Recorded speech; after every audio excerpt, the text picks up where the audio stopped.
We are aware of a ransom letter that was sent to the local media and then to national outlets. As with every lead, we are taking it seriously. We live in a world where voices and images are easily manipulated. We need to know, without a doubt, that she is alive. She walked away from everything, her husband, her children, her home, a life that from the outside looked perfectly fine. No signs of struggle, no warning. No goodbye note sitting on the kitchen counter, just silence where a person used to be. When Nancy Guthrie disappeared, the people who loved her didn't know where to begin. Was she taken? Was she running from something? Had something been happening behind closed doors that nobody had been allowed to see? The questions came quickly, and the answers didn't come at all. Rumors moved the way they always do in tight communities. Fast and without mercy, some people whispered about foul play, some quietly pointed fingers at her husband. A few even wondered if Nancy had planned the whole disappearance herself, if this was something calculated rather than something desperate. Everyone had a theory. Nobody had the truth. But here's the thing nobody saw coming. The real story wasn't a kidnapping. It wasn't a crime, at least not in any way that a courtroom would recognize. It was something quieter than that, and in many ways, something harder to sit with. It was a story that had been building for years, layer by layer, in the spaces between ordinary days. And when people finally learned what had actually happened, many of them found it more difficult to process than the darker explanations they had already rehearsed in their heads. Because sometimes the most shocking thing about a person isn't what was done to them, it's what they chose, and why they chose it. Nancy Guthrie's story refuses to be categorized neatly. It doesn't belong in true crime, even though it carries that same atmospheric weight. It isn't a tragedy in the conventional sense, even though loss runs through every chapter of it. It lives somewhere in the complicated space between grief and decision, between the self we show the world and the one we keep hidden even from ourselves. It asks questions that have no clean resolution, and it starts, like so many stories do, in a place that looked, on the surface, completely ordinary. There are towns in America that carry a particular kind of quiet, not the peaceful kind that you seek out on vacation, the other kind. The kind where curtains are kept drawn and conversations stay careful. Where life looks orderly from the outside, and people have made an unspoken agreement to leave certain things alone, to not look too closely, to keep moving. Nancy Guthrie grew up inside that kind of quiet. By every outward measure, she had built a life that made sense. She married young. She settled into a community where faith and family weren't just values but the entire architecture of daily existence. She did what was expected. She raised her children. She kept her home. She showed up week after week to every obligation that came with belonging to the world she had chosen, or that had in some ways chosen her. People who knew her used the same words repeatedly when they described her: warm, thoughtful, present. She was the kind of person who remembered details about your life that you had mentioned only once in passing. Who asked about your sick parent, your struggling child, your difficult week, not because it was polite, but because she genuinely held those things. She wasn't flashy. She didn't need to be the center of anything, but she had a quality that drew people in, something steady and real that they couldn't quite name but definitely felt. On paper, her life was full. But there is a particular kind of loneliness that knows how to live inside a full life. It doesn't announce itself. It doesn't make noise. It simply sits there, quiet and patient, in the gap between who you are in a room full of people and who you are the moment everyone leaves. People closest to Nancy, looking back years later, would say they had caught glimpses of it. Small moments where her eyes went somewhere else even though her body stayed still. A pause before she answered a question that lasted just a breath too long. Nothing alarming. Nothing you'd write down or mention to anyone, just traces. The kind you only recognize after everything has already changed. She was careful with her words, deliberately so. Like someone who had learned early and thoroughly that what you say out loud has consequences, and that silence is often the safer choice. Nobody pushed past that silence, and so it held. What many people didn't fully know, or perhaps didn't let themselves know, was the depth of grief that Nancy had already been living with long before any of this began. She and her husband had lost children, not one but two. Infants, both of them taken by rare medical conditions within a few years of each other. The kind of loss that doesn't have language adequate enough to contain it. She had stood through both of those moments with a composure that the people around her quietly admired, maybe even depended on. She grieved, but she didn't collapse. She kept going. What they mistook for strength was something more complicated. Composure and strength look identical from the outside, but they come from very different places. And in the years that followed those losses, something inside Nancy Guthrie began, slowly and without fanfare, to rearrange itself into something new. Something that the life she was living hadn't made room for, something she may not have had language for yet herself. To understand what happened next, you have to understand the world Nancy was living inside. It was a world with edges, clear ones. Roles were defined and expectations didn't need to be stated because they were simply understood. The community she belonged to had a very specific vision of what a woman's life should look like at every stage, and Nancy had spent most of her adult years moving through that vision faithfully. Her husband Todd was known by everyone around them as a steady and decent man. They had built their life together on shared beliefs, shared history, shared grief. From where anyone else was standing, they were solid, the kind of couple whose stability other people borrowed from without realizing it, and they were genuinely devoted to each other. But devotion and understanding are not the same thing either. Nancy had developed, over years and quietly, an interior life that ran alongside her visible one without ever quite touching it. She read deeply, not for escape but for something closer to oxygen. She was drawn to large questions, the kind that don't resolve in a conversation or a season. Questions about faith, not in a way that rejected it, but in a way that wanted to hold it up to the light and examine it honestly. Questions about identity. About whether the shape of the life she was living had been chosen or simply inherited. About what she actually believed versus what she had been handed to believe and had never set down long enough to examine. Those questions don't make someone dangerous, they make someone awake. But in the environment she was part of, being awake in that particular way wasn't celebrated. Doubt was something to move through briskly, not something to sit inside. Questions were expected to circle back to the same settled answers, not open outward into larger uncertainty, and so Nancy carried hers the way she carried everything else. Inward, carefully, alone. Her surviving children grew, the house stayed busy with the texture of daily life. She kept every commitment, meals, schedules, appearances. She remained to every observer exactly who she had always been, but something had begun to shift beneath the surface. Slowly, the way tides move when you're not watching them. She started pulling back, barely perceptibly, from some of the certainties she had once held without question. She started sitting with her doubts a little longer instead of rushing past them. She started reaching, quietly, toward ideas and conversations, and people that existed outside the familiar edges of her world. People who were close to her noticed something, though they couldn't name it, a new kind of distance, a quality in her silence that felt less like rest and more like preparation. No one asked her directly what was happening, and Nancy didn't offer it. The thing that cracked the surface wasn't a single dramatic event. That's often the detail that surprises people the most when they hear this story. They expect a confrontation, a revelation. Something that arrived suddenly and made everything that came after inevitable. But Nancy's life had been carefully managed for a long time, and carefully managed lives don't usually break open like that. What happened was quieter. More like a door being found in a wall you'd assumed was solid. According to those who knew her during this period, Nancy had begun connecting with people outside her immediate world. Writers, thinkers, people engaged in the same questions she had been sitting with alone for years.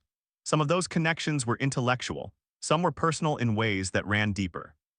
And through those connections, she began to see her own life from a distance she'd never had before, not through a lens of judgment, just through new eyes. She began to understand something she hadn't been able to articulate before. That the composure she had carried through her grief, through the losses, through years of meeting every expectation placed in front of her, had come at a cost. That the version of herself she maintained so carefully on the outside had, over time, drifted away from whatever was actually moving around beneath it. There is a specific kind of pain in that realization. It doesn't announce itself loudly.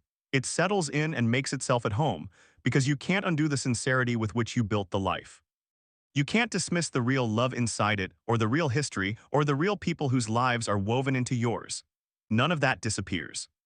It just coexists with the truth you've finally let yourself see. Nancy had reached the place where staying quiet about that truth felt like its own kind of damage. She began talking to Todd in ways she hadn't before. Not arguments, according to those familiar with this period, but honest conversations, the kind where the weight of everything that hadn't been said before makes the air feel different. Todd, by all accounts, was not prepared for what those conversations were asking of him. Not because of any failure of character, but because the person sitting across from him was no longer presenting the version of herself he had built a life beside. And he hadn't been given the context to understand what had led her here. The fracture between them wasn't violent, it wasn't loud, but it was real and it was widening. When word began reaching the community that something was wrong inside the Guthrie home, the response was immediate and layered. There was concern, which was genuine. There was prayer, which was sincere. And there was pressure which arrived in many forms. Some people reached out to Nancy with softness. Others came with urgency. There were conversations about the sacred nature of commitment, about what her doubt could cost not just herself, but everyone who had built something alongside her. People who genuinely loved her told her they were frightened. They believed she was heading somewhere she wouldn't be able to come back from. Nancy heard all of it, and then she kept moving. What those who later examined her story have noted, according to various accounts, is that Nancy's movement forward was not the movement of someone in crisis. She wasn't panicking. She wasn't under any identifiable external pressure in the way the early rumors had begun to suggest. She was, by every indication available, extraordinarily deliberate, methodical even. She was thinking clearly, she was choosing intentionally, and that, for many people, was the hardest part to accept, because deliberateness removes the comfortable explanations. If she had been manipulated, then something outside the community was to blame. If she was having a breakdown, then the life itself was fine and she simply needed to be brought back to it. But if she was thinking clearly, if she had weighed everything and still decided to leave, then the questions her decision raised were too close and too uncomfortable for most people to look at directly. The community absorbed the shock in the way communities do. It formed a narrative, not a dishonest one exactly, but a protective one. Shaped more by what people needed to believe than by what had actually happened. Rumors don't need facts, they need emotion and absence. When Nancy finally left, quietly, and with a degree of planning that suggested she had been working toward it for some time, the people around her filled the space she vacated with explanations that made the world feel safer. Questions were raised publicly, according to reports, about whether she had been manipulated by people outside the community, whether someone had taken advantage of her grief or her searching, whether Todd had, in some way that nobody could quite articulate, driven her out. Todd Guthrie, by all accounts, found this period devastating. He had not seen the full extent of what Nancy had been carrying, or perhaps he had glimpsed parts of it without understanding what he was looking at. Either way, he was left standing in the middle of a story he hadn't known he was inside, while the people around him tried to construct an explanation from the outside. Nancy, by this point, had moved on, not geographically, not immediately, but internally she had crossed a distance that couldn't be put on a map. Those who encountered her during this period described something in her they hadn't seen before. Not ease exactly. The grief of dismantling a life you built with real love and real intention doesn't lift quickly, but there was a groundedness to her, something settled. Something that suggested she was, for the first time in a long time, standing in the same place as herself. She was, by her own account in later conversations, living closer to the truth of who she actually was. That didn't dissolve the damage. The pain she left behind was genuine, and it deserves to be acknowledged honestly. The people who loved her were hurt. The children she had raised would carry the shape of this for years. None of that was small, and none of it was erased by the fact that her decision was her own. Both things were true simultaneously. The choice was hers, and the cost was real. What makes Nancy Guthrie's story genuinely difficult to hold isn't the departure itself. It's everything underneath it, and everything people chose to believe when the reality turned out to be more complicated than the story they needed. There is a pattern in situations like hers. When someone leaves a tightly structured community, a life built on shared certainty, the people remaining tend to reach for one of two explanations. Either the person who left was a victim, taken or deceived or broken by something external, or they were a villain, selfish and reckless and willing to destroy what others had trusted. Both of those explanations protect something. Neither of them is large enough to hold the truth, because the truth is that Nancy made a choice. And choice, when it's someone else's and it disrupts your world, is the hardest thing to sit with. If she was taken, nothing is destabilized. If she was manipulated, the structure around her remains trustworthy. But if she simply decided, if she looked at her life with clear and sober eyes and determined that it no longer matched who she had become, Then the questions that surfaces are ones that everyone in that community might have to ask about themselves. And most people aren't ready for that. Those who have written and spoken carefully about situations like Nancy's have noted time and again that the grief inside these communities is not manufactured. It is real. The sense of abandonment is real. The confusion is real. But the stories that form around a person's departure are rarely accurate portraits of that person. They are more often portraits of what the community most needed to believe in order to remain intact. Nancy's faith didn't disappear when she left. According to those who know her, it evolved. It became something more personally constructed, less governed by the expectations of others, more honest about its own uncertainties. She didn't walk away from meaning. She walked toward a version of it that she could actually inhabit. Her relationship with her children was, by all accounts, one of the most painful dimensions of everything that followed. The early years of that distance were hard in ways that are difficult to describe without understating them. But that distance was not permanent. It was worked through slowly and imperfectly, over time, the way real things between real people usually are. No official account has declared any of this fully resolved, because it isn't. These things rarely arrive at clean conclusions. The questions Nancy was carrying when she left, about belonging, about identity, about whether the life you were given and the life you need are ever truly the same thing. Those questions didn't stop being relevant once the decision was made. They continued to move through her. They continue to matter. What do you do with a story that won't resolve into something comfortable? That's what Nancy Guthrie's life keeps asking. Because we are drawn to certain kinds of stories. The ones where someone is hurt and we find out who is responsible. The ones where someone is lost and someone else brings them home. The ones where the final scene tells us exactly what to feel and how to carry it forward.